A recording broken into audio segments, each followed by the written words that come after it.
ones who are trying to tell you how big your sodas can be and whether or not you have to wear helmets and whether there has to be a warning label on this skateboard or whether or not how much your thermostat is going to be set at. They're the ones who are telling you what to do and want to be left alone. Well, the second thing we have to sell people on, private property. How do you sell them on private property? I did a speech at Oberlin College. I mentioned this earlier. Oberlin is the most liberal college in America. Oberlin College is where reason and logic go to die. And I asked these students, I said, how many of you up there consider yourselves to be socialists? And 7 of them, 7 out of 10, said, yes, I do. And I'd say, okay, what's the core precept of socialism, you socialists? And they really couldn't answer me because they don't really know. So I said, I'm not really here to argue your side of the argument for you, but I'll do it anyway. I have some time on my hands. Isn't it from each according to his ability, to each according to his need? Yeah, that's it. We like that. Okay, all of you kids out there who are socialists, I have an iPhone 5. What do you guys have? And I held up my iPhone, and they have droids, and they have all these other things. I said, I got an iPhone 5. I said, all of you socialists out there, I want you to bring your phones down and put them down to the front of the stage here. Just walk them down, leave them on the stage. What do you want our smartphones for? Oh, I'm not progressive. I'm not going to steal them. I'll tell you what I will do. We're going to take all of your socialist phones and we're going to be talking, all of us together. We're going to go to downtown. You should have dare you question my motives. Phones for a bunch of money. You should be able to get $2,000 out of these phones easily. That's $120 bills. And then we're going to take those $20 bills and distribute them to the homeless people in Cleveland. So bring your phones down so we can redistribute the wealth from each according to his ability to each according to his need.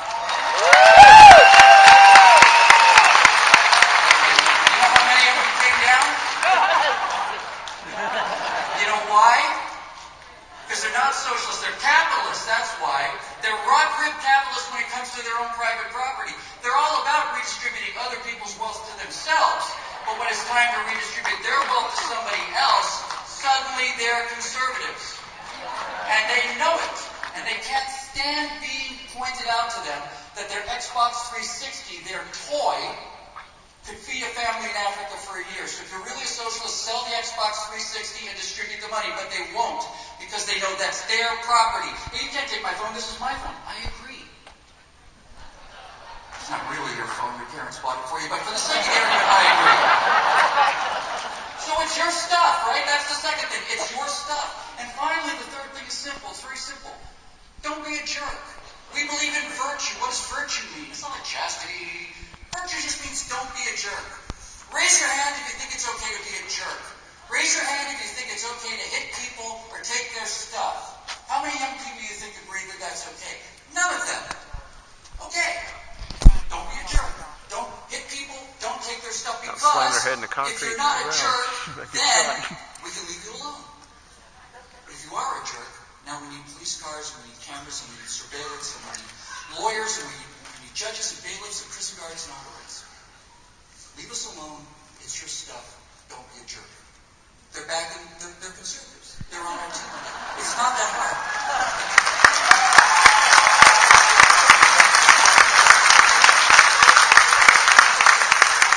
So I'm out of time, so I'll just close by telling you this. If we cannot sell something this simple to the American people, if we keep getting bogged down in politics and policy and not talk about philosophy, morality, values in a way that is a story, that we don't deserve to win.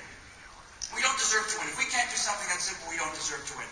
So, in a nutshell, what are our two stories? The conservative message versus the big progressive message. If I had to put it in a sentence, I would say this. The conservative message, the conservative view of America is that we are a nation of steely-eyed missilemen with our eyes on a far horizon. We believe in loud guns and hot women and fast cars. We do what we want to do all the time, and we don't like a bunch of high school student council weenies telling us what we can do, or how we're going to do it. We believe in prosperity. We believe in hard work, and if you work your tail off and you want to own 7 houses, and if 7 is the limit, then that's your business. If you want to smoke a blunt, that's your business too. It's your business, not my business. We believe in limited energy and the power of the human mind to achieve miraculous goals. We have 6 flags upon the moon, and there's nothing that we can't do if we put our minds to it. If you smoke your blunt, just don't ask me to bail you out. Progressive vision for the future. A family of 10,000 humans left on the earth sitting in thatched huts, sitting around burning cow pies, pulling parasites off each other, eating their sustainable algae cakes, and raising money for the Guatemalan water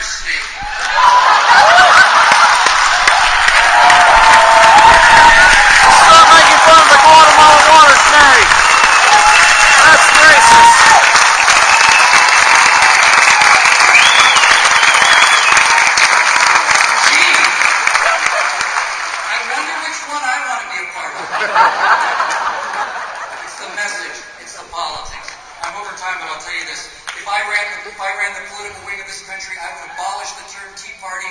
I had this conversation in a high school. I mentioned this in my online, in my session earlier.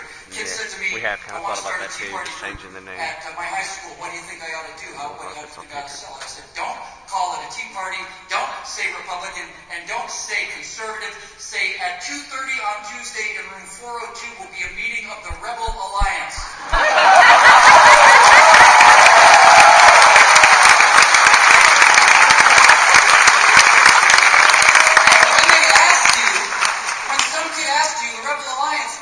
Don't say politics, don't say anything. You can say, what is this Rebel Alliance thing? Turn to them and say, I'm not allowed to tell you about it. Oh, come on, man. What have we done? We've already set up a curiosity about the story, and we've already put them on the defensive so that they want to be in the story. I really can't talk about it. Really? No. Come on, you gotta tell me something. Well, it's not for you. What do you mean it's not for me? It's not for you, dude. You can't handle this.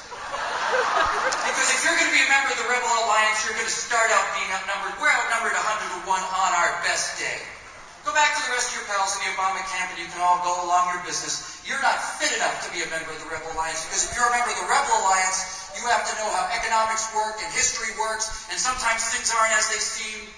And it's only through a lifetime of a dedication of a lifetime to our mad Jedi skills that a small handful of us can get into these beat-up X-Wing fighters, get out there and face wave after wave after wave of TIE fighters, roll into that Death Star trench, evade the incoming laser blast, pickle off 2 photon bombs, put them in a hole the size of a pie tin, and get out of there before that Death Star blows up and takes everything with us. So you had better hope that we succeed.